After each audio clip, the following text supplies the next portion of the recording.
All right, so if you're tuning in from the outside world or a future time, today we are covering solar phenomenon. It is chapter 2 in the book. One of the important things is to understand the symbols that are used in basically metric conversion. 1,000 watts is the same as 1 kilowatt. 1,000 kilowatts is the same as 1 megawatt, and 1,000 megawatts is the same as 1 gigawatt. That's basically saying that 1,000 watts is a kilowatt, 1 million watts is a megawatt, and 1 billion watts is a gigawatt. We, for all intents and purposes, only use kilo, mega, and giga. You will occasionally hear us talking about terawatts, not for sizing. We're talking about global production whenever we're talking about terawatts. So a terawatt energy is a huge, huge quantity, trillion watts of energy. So for all of our purposes, kilowatt, megawatt, and gigawatt. And I would prefer you to use the increments that lead to the smallest number. In other words, I don't want you to tell me it's 1,000 watts. I want you to tell me your answer is 1 kW. I don't want you to tell me it's 1,500 megawatts. No, that'd be 1.5 gigawatts.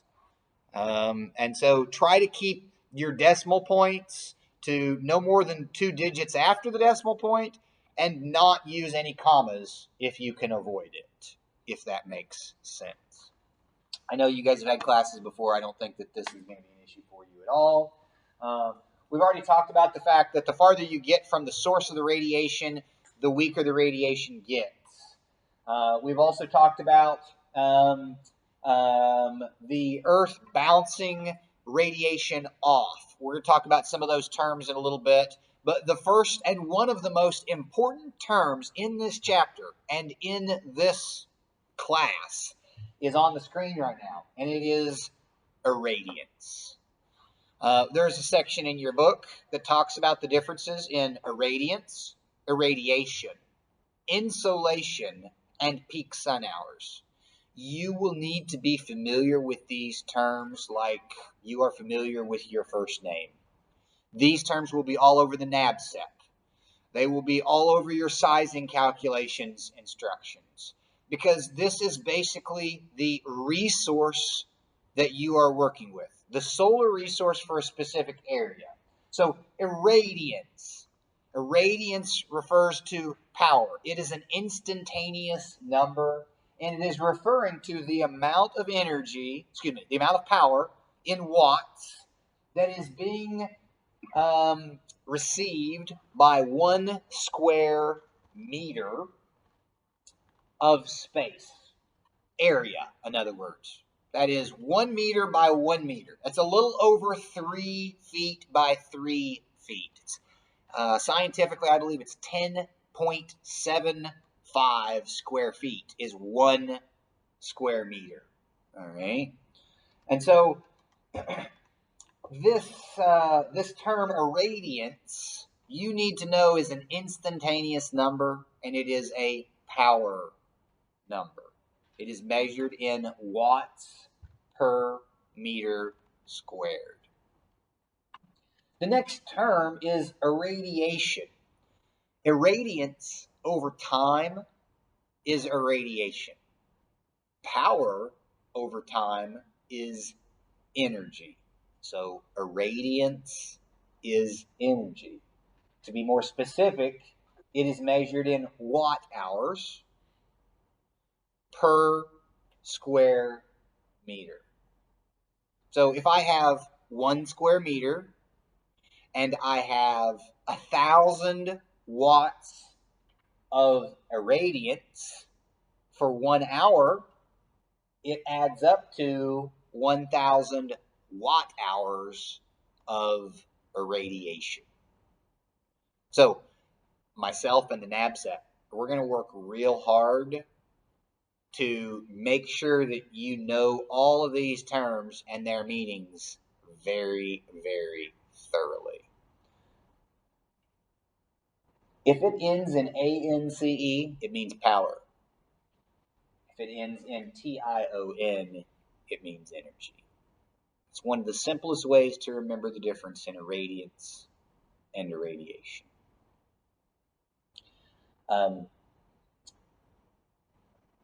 Guys, this is missed by my best students. They get down to the final, they get down to the tests, and they forget which one's irradiance, which one's irradiation.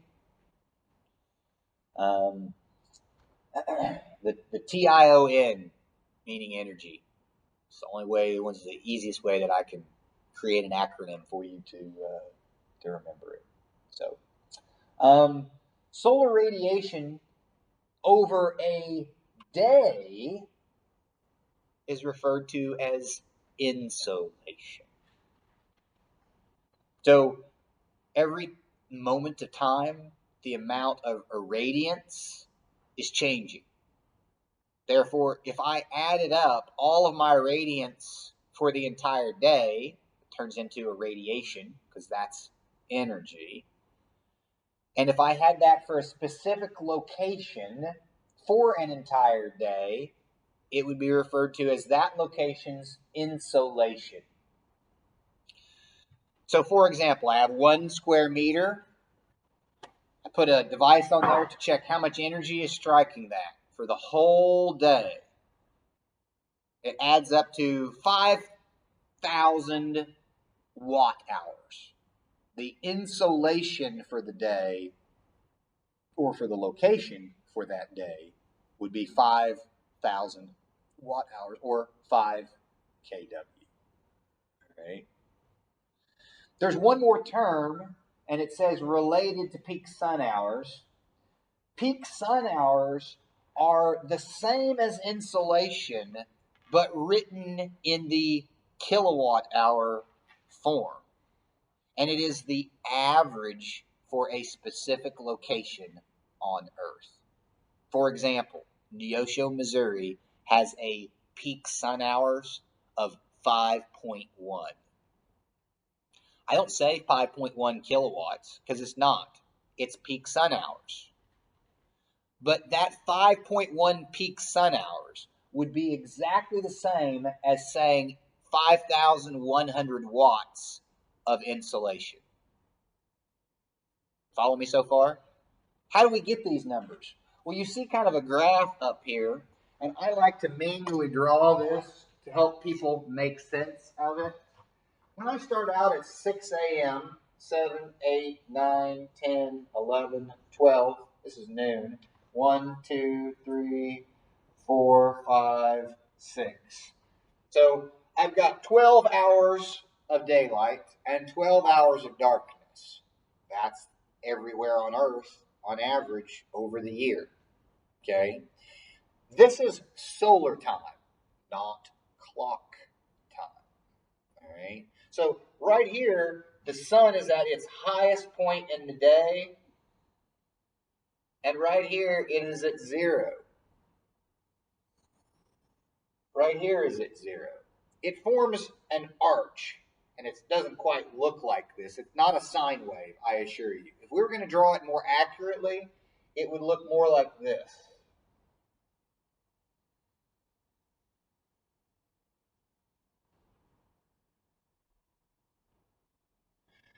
Twilight has some power, but very little power. Twilight has some power, but very little power. From the hours of 9 a.m. to 3 p.m., that is referred to as the solar window. The solar window is a term you're going to find means multiple things in the PV industry. 3 hours before solar noon to 3 hours after solar noon, the vast majority of your power is going to be received. What does this mean for you as future solar designers and installers? You should avoid shading on your panels between the hours of 9 a.m. to 3 p.m. You got a tree that provides some shade whenever the sun rises or when the sun sets, no big deal. But from 9 a.m. until 3 p.m., most all of your solar should be completely shade free. All right. Used to, we had what's called a 90-10 rule. If 10% of your panel was shaded, you would lose 90% of your panel production.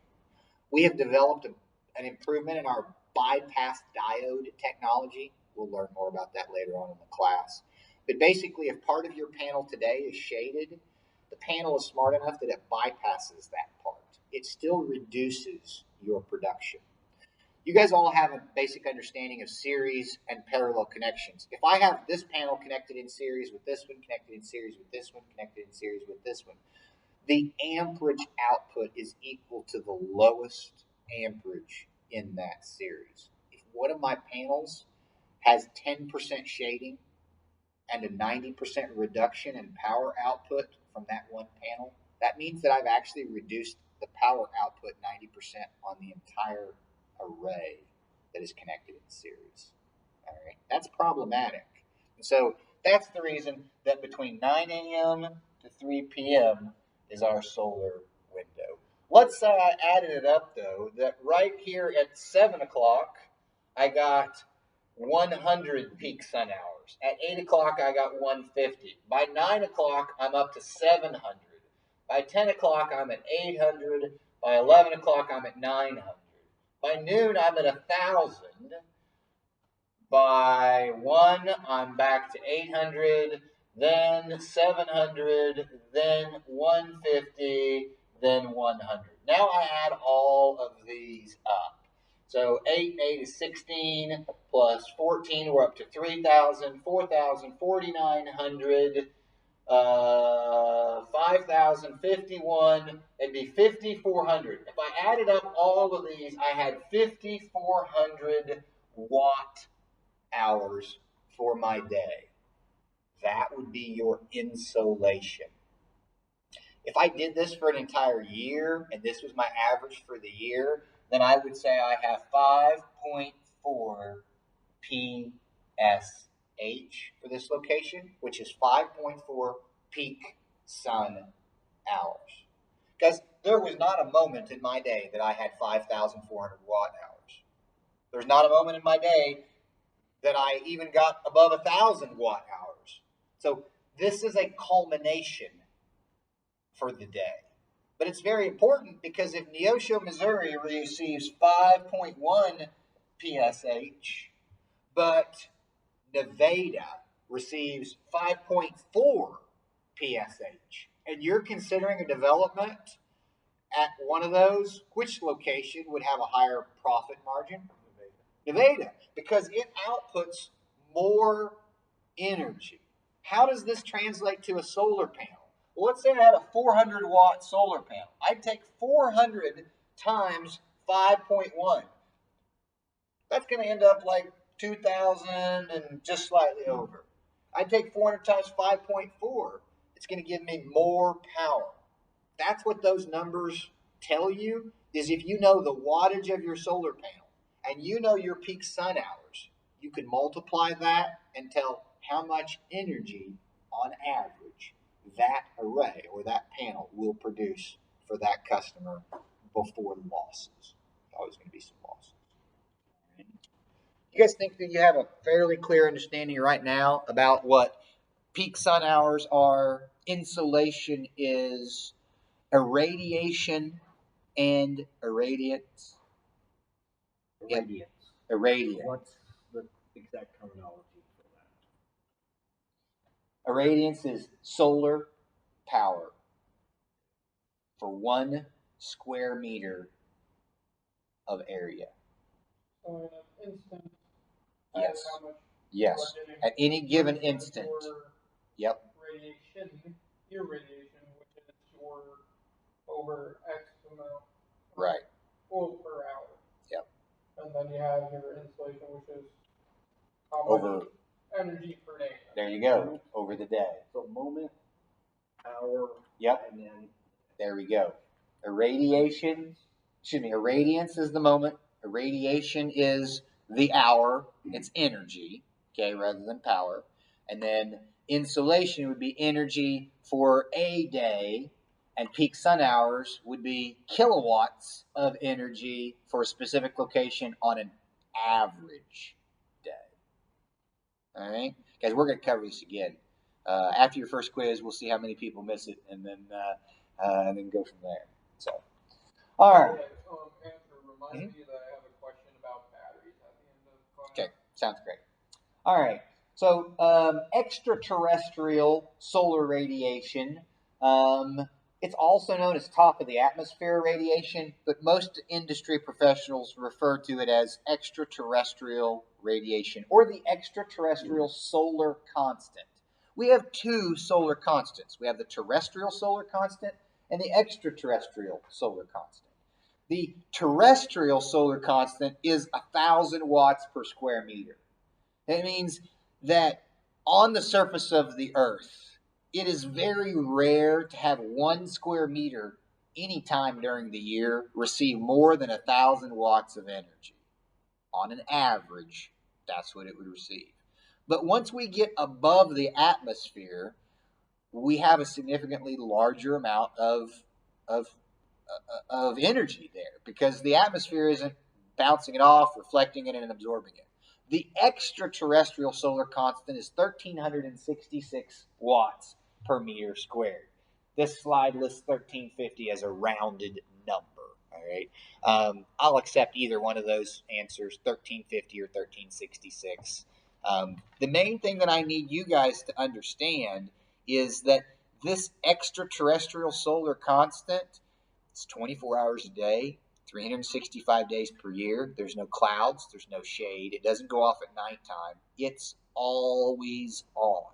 And it's a full 30% more power than is at the surface of the Earth. It's one of the reasons that extraterrestrial solar developments are big on our future projects list. In fact, China has said that by 2029, they will have a functioning extraterrestrial solar array that is beaming its power back down to Earth. Even if we produce the power in space, what are we going to do with it up there?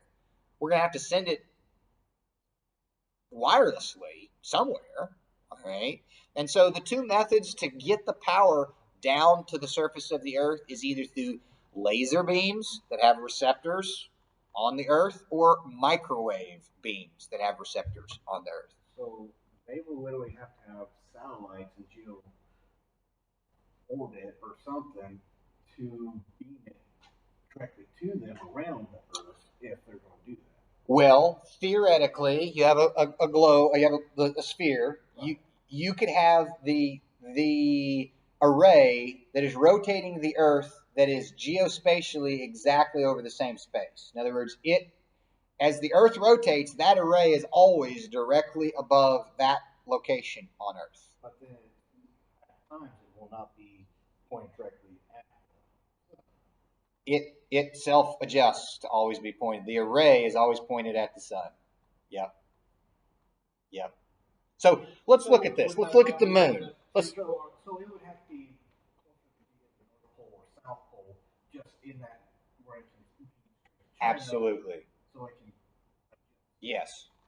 But let's look at the moon. You guys know that the half of the moon that faces the Earth is always the same, which means that as it goes around us, we only see this one particular part.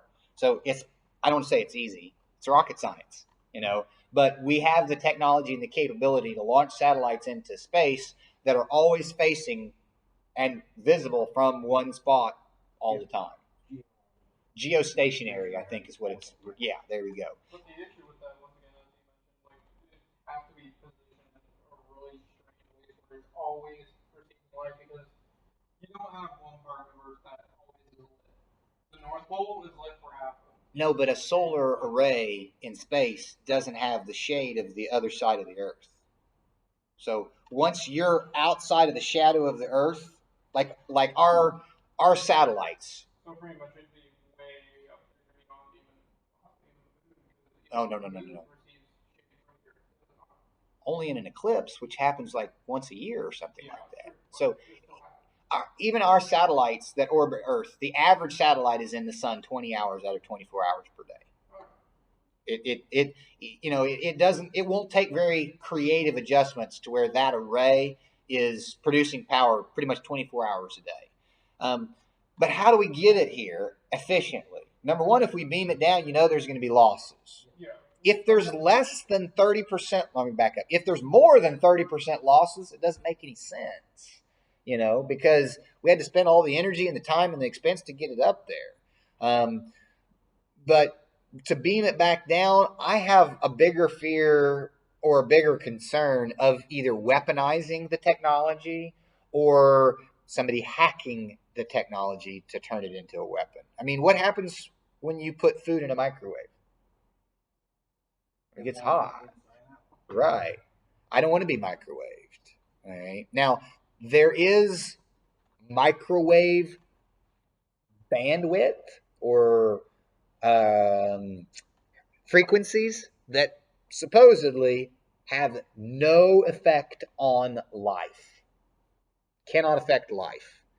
It's very difficult for me to believe, though, that those frequencies would be able to efficiently transfer that energy to a receiver on Earth without a significant loss of power.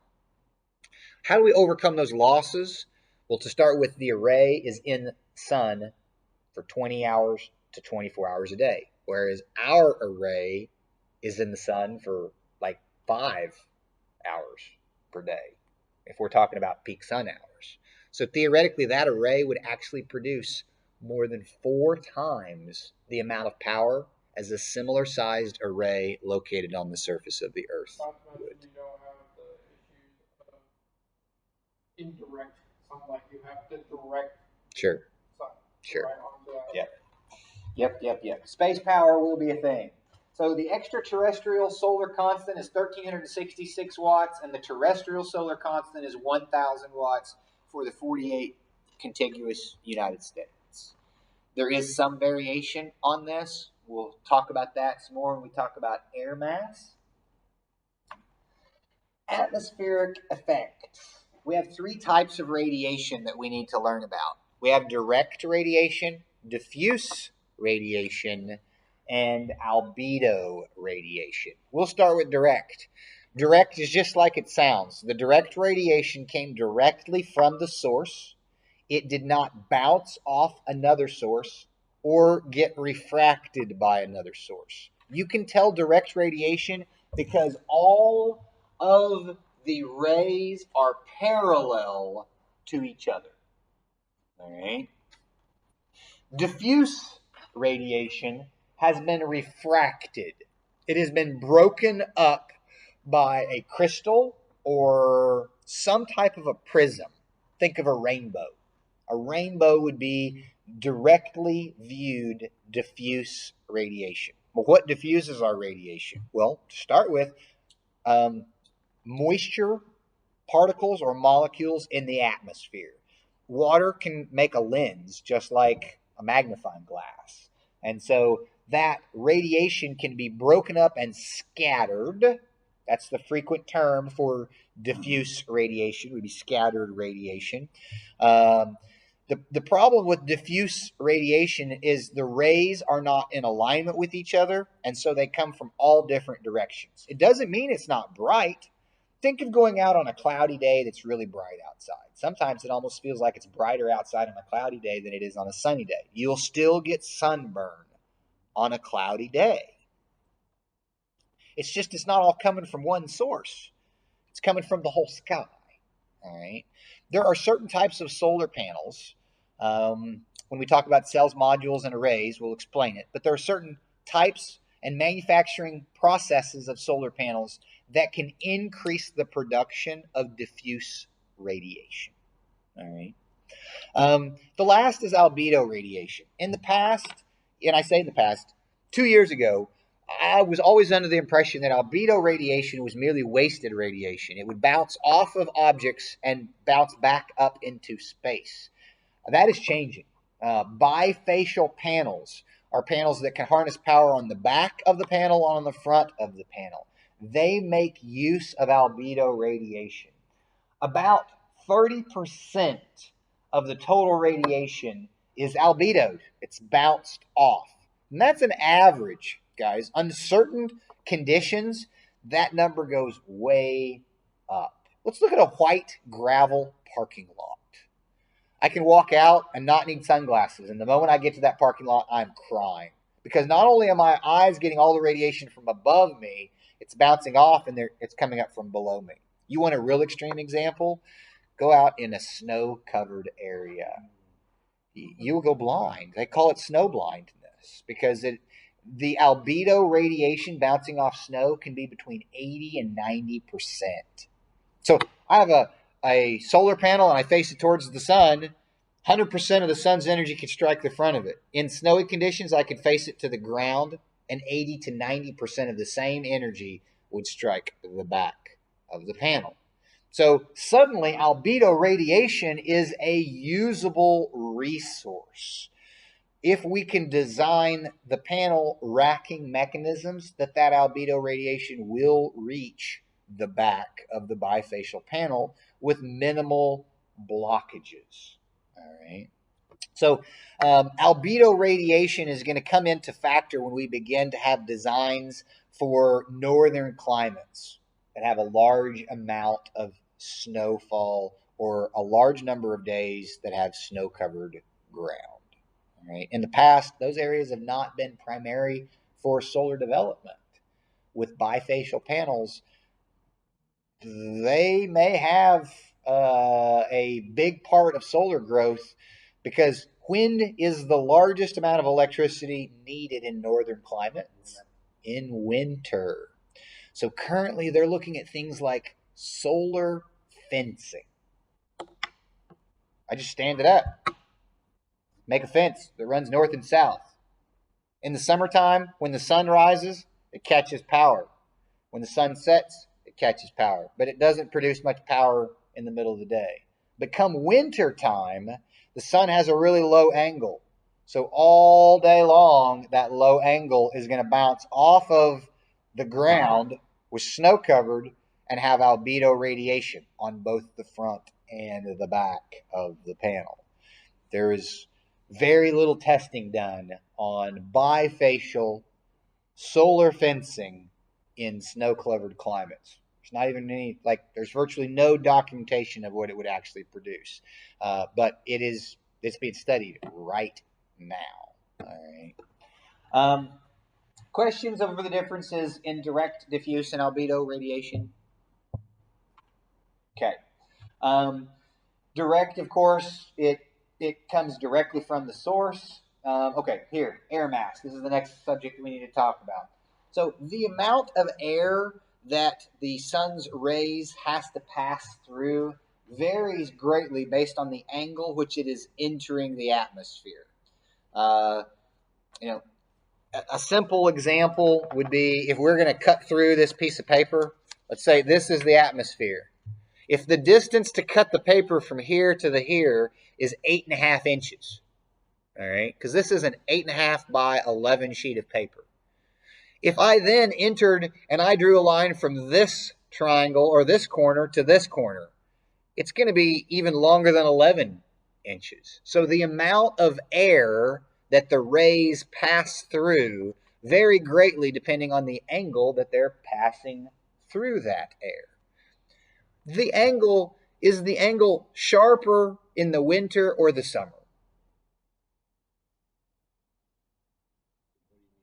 Sharper, more direct down, or sharper as more angled out? Well, direct down would be a less of an angle. Winter, right. So the lower that our sun is in the sky, the greater the air mass is. That's the reason that we have winter. It's not because we're farther away from the sun. It's not even really because we have shorter days necessarily. It's that the air mass that the sun's radiation must pass through is significantly larger. Therefore, more of it's reflected, more of it is absorbed, and the earth does not get warm. Well, the same thing happens with your solar panels. If the amount of air increases in the wintertime, then you have more air mass in the wintertime. In North America, our standard air mass is 1.5. If you were at the equator and you went directly up until you left the atmosphere, that would be an air mass of 1. You would also need to be at sea level for you to have an air mass of 1.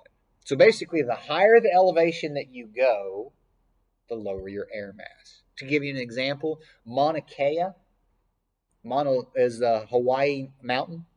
There's observatories at the top of the mountain. They locate themselves at that height, 14,000 feet elevation, because 98% of the moisture in the atmosphere is below that. They have less blockage to look at the stars, less air mass. All right.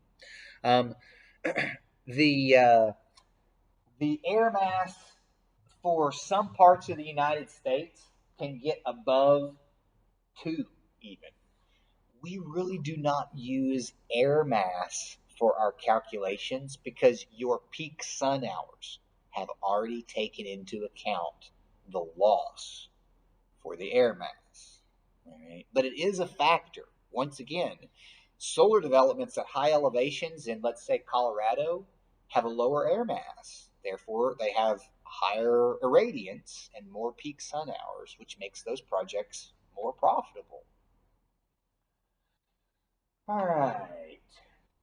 So what you see on the screen is the power.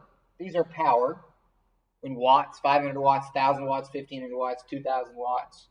And this is the wavelength of the radiation. At low wavelength, we have ultraviolet. At high wavelength, we have infrared. And in between there is what's referred to as the visible light spectrum. All right. So the solar panel energy, solar panels convert, right here, you see the crystalline silicon, this range of wavelength into energy. And thin film is even a smaller section of wavelength into energy. You do notice that the wavelength which produces the most power in our spectrum is the visible light spectrum. This is the kind of the evidence behind this is the reason that our eyes use this wavelength, because it is the strongest section in our spectrum, if that makes sense. Guys, theoretically, the development of new PV technologies that allow us to use this section and this section and this section in time will increase the efficiency of our solar panels.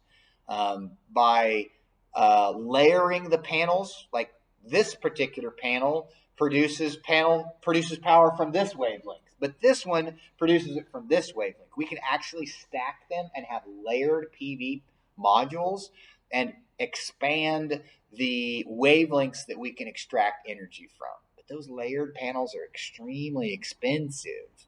So typically those are only going to be used in experimental locations or extraterrestrial applications. You might see a question on my tests or quizzes about where are the most expensive panels used? Space, guys. Space. So globally, the peak sun hours are divided fairly uneven. It's more like regionally. We have regions around the equator that are naturally higher in their peak sun hours. Most of the tropics are higher than the areas outside of the tropics, but a lot of it has to do with local climate. In a rainforest, guys, the moisture is evaporated from the trees. It then condenses and rains in that same rainforest later on. In a desert, you don't get that rain. Therefore, even if you have a tropical rainforest right on the equator, but you have you have a desert on the equator, that local climate, which has less clouds, is going to produce significantly more power. It's the reason that you hear like California's got a lot of solar resource. Some places in California do. My sister lived in Santa Maria, California. Every day at 2 o'clock the fog rolled in, and from 2 o'clock until dark they had no direct sun. So there really is a sizable number of microclimates, and you really need to look at the resources that you're going to be taught to inspect to make sure that you are accurately sizing this customer system for the production that the local that the local climate will provide. Here in Southwest Missouri, we average about 4.9 to 5.1 peak sun hours. So you can kind of see the charts. We are right along the edge of the really low numbers for January, and we're also right along the edge of the real high numbers for July. So we have a relatively good average peak sun hour ratio here in Southwest Missouri. Unfortunately, the farther north and the farther east that you go, the lower those numbers are. How do we find out these numbers? Well, here's your first homework, guys. You will need to find an NREL data sheet for a specific city that you will do your project designs for. I need them for a city outside of the state of Missouri, and each of you will have a different city. So, how about I just go from right to left? Do you have a city that you have considered living in, or if you retired, you might consider moving to, that you would like to use for your city for projects throughout this semester? How about a region? Roswell, New Mexico. Okay, well, I'll let you use any town in New Mexico that you would like to. You may not be able to find an NREL data sheet for Roswell, so pick a town in New Mexico that you can find an NREL data sheet close to. You've already been through Introduction to Alternative Energy. You shouldn't struggle to find an NREL data sheet. Guys, you need to print it. I don't want you looking this thing up every time that I ask you to do some calculations for your city. So I've got one in the Southwest. I need one in the North. Doesn't matter if the Northeast or the Northwest. You want to pick one somewhere in the North, Randy? Yeah, I'm going to go with Michigan. Michigan. Okay, so let's do a northern town in Michigan. That way we really have an extreme. So when you look up your NREL data sheets for Michigan, find one that's one of the more northern towns. Anywhere in particular interest you, sir? Yeah, but the areas are. I don't see it. Okay. But, Yeah, I was going to say too. how about like Savannah, Georgia? Let's do it. Somewhere that's close to the coast. Coasts make a really interesting impact. Okay. And in Georgia. So I'm not positive they'll have Savannah, but I'm sure they'll have something relatively close to Savannah.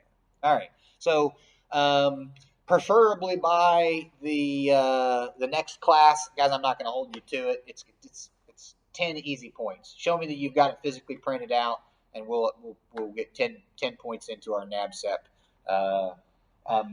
Guys, in reality, this is becoming a little outdated, but the NABCEP test is gonna question you on these charts. So we're gonna accurately understand how to read them and use them for our design benefit.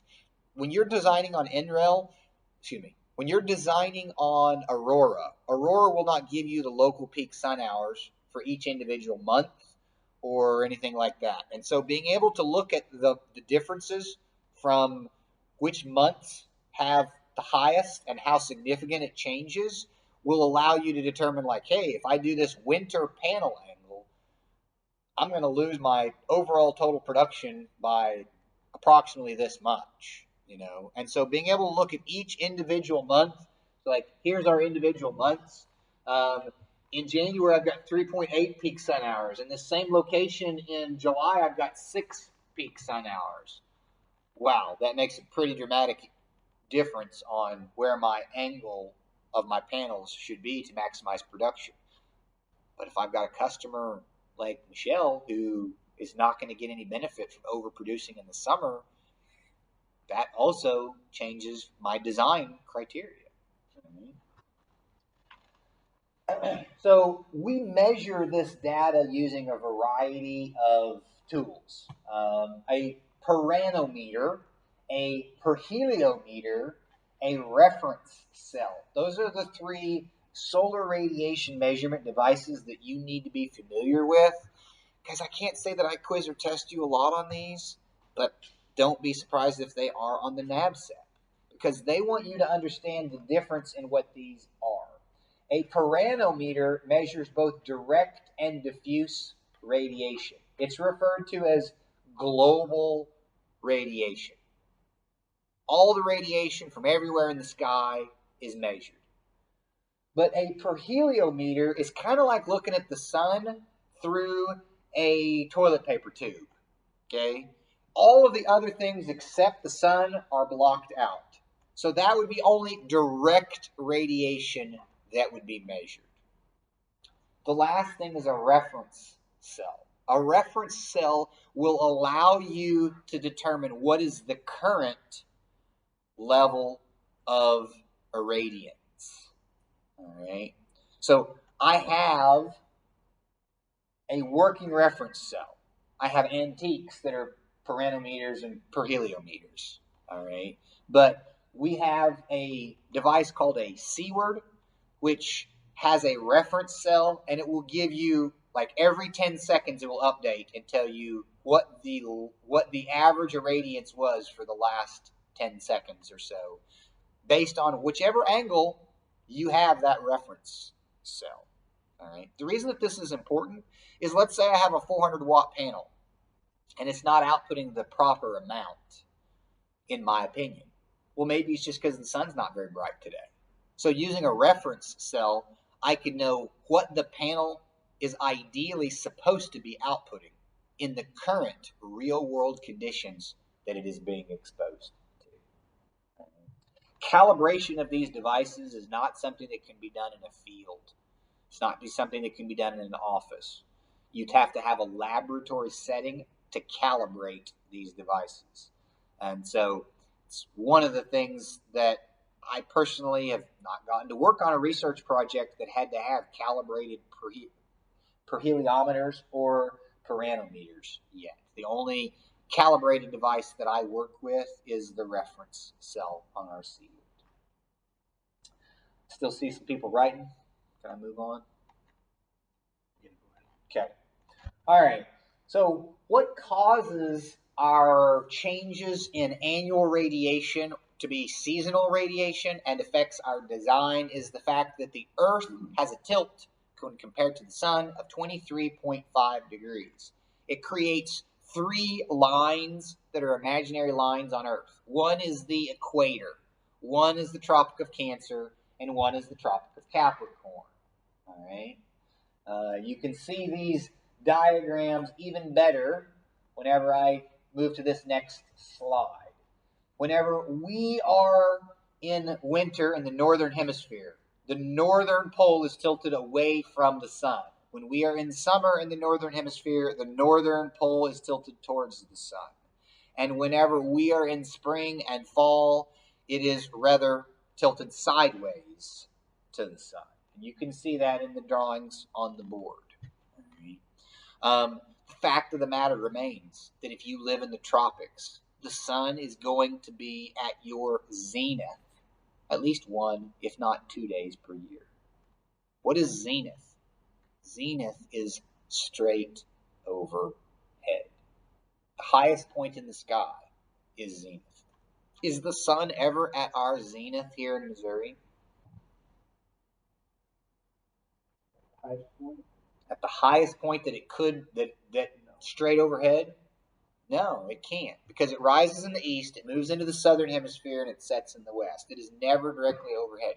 You would have to be in the tropics for the sun to ever be directly overhead.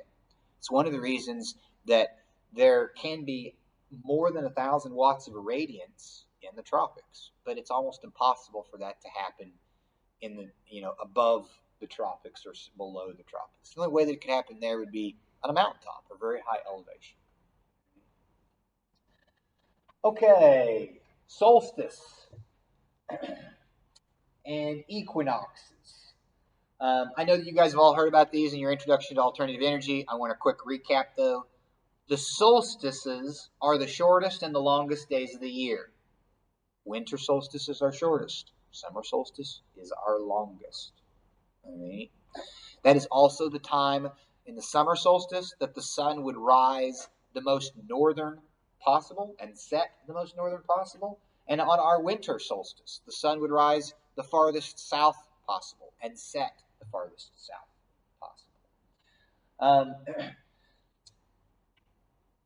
The equinoxes are much more important to understand, though. Everywhere on Earth on the equinox, which happens March 21st and approximately September 23rd, those dates can vary based on leap year and other things. But those days, the day and the night is equal everywhere on Earth, hence the name equinox. More important, the sun rises due east and sets due west on the equinoxes. All right.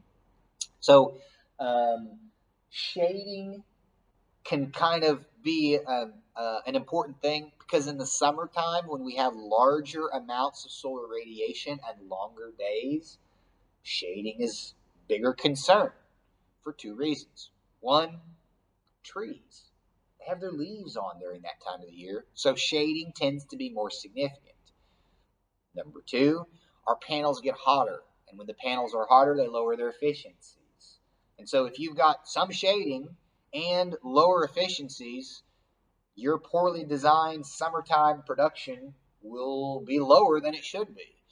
If we lose some production from shading in the winter, it's probably because the sun is so low in the sky that the shadows cast are longer. In other words, if you've got shading in the summer from a tree, you are definitely going to have shading in the winter from that same tree. It's practically inevitable. Now, the panels are colder, so they may be slightly more efficient. The air is colder, so it's more dense. Oftentimes, there's a lower moisture, and so the air mass is higher from the angle of the sun, but lower from lower moisture in the air.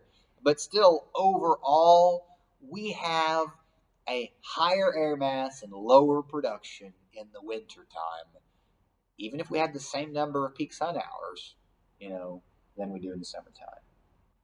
Ideally, you want to be designing towards summertime production when possible. Solar declination is the angle that the sun is tilted. On the equinoxes, it's 0. Throughout the year, it goes from positive 23.5 to negative 23.5. I think we have one more subject we're going to talk about today, and that is the terminology referring to our angles. To start with, I'll start with zenith. The zenith is straight overhead. So if I'm going to calculate a zenith angle, that would be the angle that is formed between straight overhead and where the sun is located currently. So, Randy, when the sun rises, what's the zenith angle? Mm-hmm. As soon as you can see it.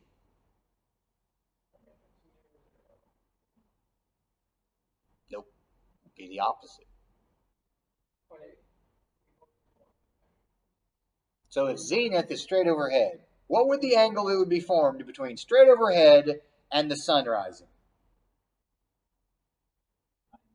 90 degrees. Okay, we cannot have a zenith angle that is greater than 90 degrees. All right. If it was straight overhead, it would be 0. If the sun is just rising, it would be 90 degrees. Okay.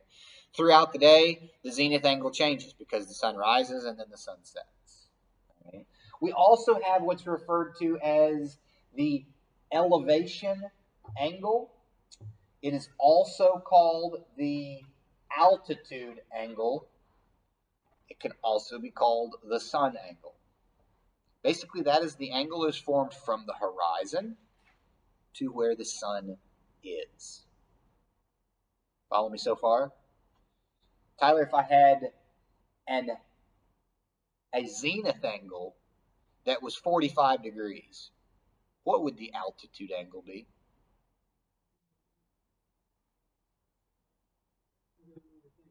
You are. You're exactly right. Okay, the altitude angle plus the zenith angle always equals 90. Always. Altitude plus zenith equals 90. If I give you one, you need to be able to give me the other. All right. The last angle that I want to talk about is referred to as the azimuth angle. And azimuth angle is oftentimes provided in degrees from south. So in other words, south would be how many degrees? Anybody? There's two right answers. It's hard for me to say. I think you're South is 270? Yeah. Shut up. Don't mention that again. How about for navigation? You're driving along, you're on a boat, whatever. Where's 0 degrees? North. 0 degrees is always north for navigation, which means that south is 180 degrees. So I don't want to say it's common, but it's not uncommon for solar designers to give an azimuth angle in the navigation sense, but it's inaccurate. In the solar world, 0 degrees is due south. Any angle moved to the east is positive degrees, and any angle moved to the west is negative degrees. So it'd go counterclockwise. It'd be weird for you to say it would go counterclockwise, Well, but if it's positive going would. positive, it's going east. So Right. That means you're going counterclockwise. Yeah. to get positive. Yeah. And negative. Clockwise. So, yeah, that using that term might confuse people. But negative angles go to the west. So if you were facing 45 degrees to the east of south, then you'd have a 45-degree azimuth. Azimuth angle. If you were facing 45 degrees west of south, you'd have a negative 45-degree azimuth angle. Crazy enough, due south, 0 degrees. It can be 0 degrees. It can also be called 180 degrees. So sometimes you have to use a little deductive reasoning to figure out, like, oh, yeah, we're not facing these panels north. This is obviously, written in navigation degrees rather than solar degrees. All right. So the solar azimuth angle, horizontal angle from south, 0 is south, 90 degrees is east, negative 90 degrees would be west. It may be preferable to talk in panel placement so that many degrees east or west of south.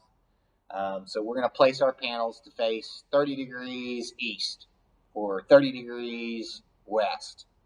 Properly would be written negative 30 degrees west, just so that people can clearly understand it. All right. Azimuth angle is very important. If you don't face the panels the right direction, they're not going to produce as much power. Well, how close to due south should you put them? Within 45 degrees. Yes, that is exactly right. It's not quite as picky as you think, guys. You have a 90-degree window from 45 degrees east of due south to 45 degrees west of due south. And you should be able to accomplish about 90 to 95% of your maximum power production. All right. The zenith angle, we've already talked about. If you were the observer, straight above is 0 degrees zenith angle. The angle of zenith to the sun, is referred to as that zenith angle. From the horizon up to the sun is referred to as our elevation angle.